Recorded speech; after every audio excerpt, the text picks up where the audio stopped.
morning mga kausisero. Meron ako dito ng cellphone kaya lang sira yung case. Umisip ako ng paraan para mapalitan ng casing ng cellphone. Meron ako nakita kaya lang maluwag. Pero pwede na. Sakto naman lahat ang mga butas niya. Maliban dito maluwag. So gawan natin ng paraan yan. Pat camera niya, lalagyan din natin ng butas yan. Sasakto natin yan. Ayan. So, start na ako magsukat. So gupitin na natin. Yan, so yan na nga. Ginupit ko ulit yung sobra. Tapos yan, didikit ko na siya. Yan. Hindi siya masikip, hindi rin siya sobrang luwag. Saktong-sakto lang. Yan. So yan, kinat ko ulit para dun sa camera at saka dun sa ilaw. So testing ulit. Yun, no? Wala na siyang harang. Wala nang harang. Okay, testing na ng ilaw. Yun, no? Okay. Ayos na.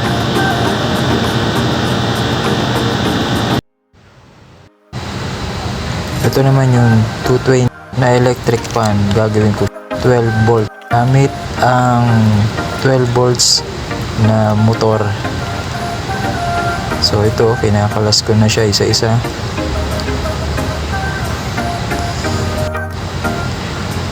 Tsaka nilinis ko na rin to.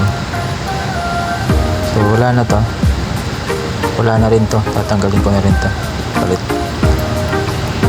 So ito yung 12 volts na motor na ilalagay ko.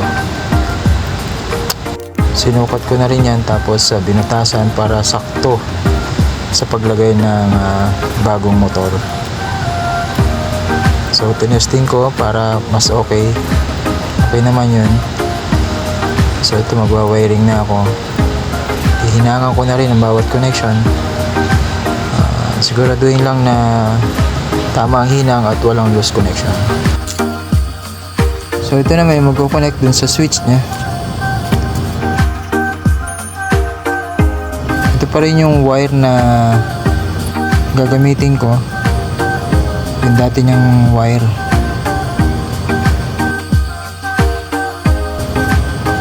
Connection ko lang yan.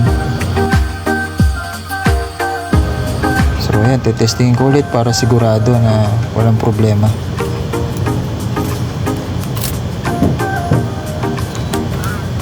So yun, gumana, ikot. Okay din yung pindutan.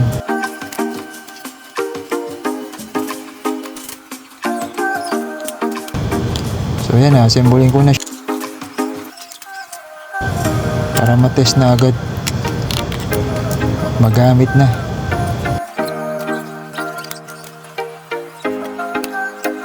Gumawa ko nito kasi solar naman ako.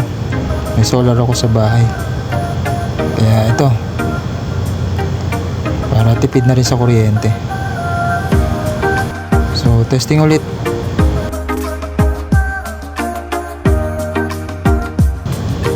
Yun, lakas, ayos. Yun. So shout out kay Jin, ang batang maraming racket, at kay JP Pabian, batang maraming binebenta. So good na yung electric fan. Hanggang sa muli mga kaususero.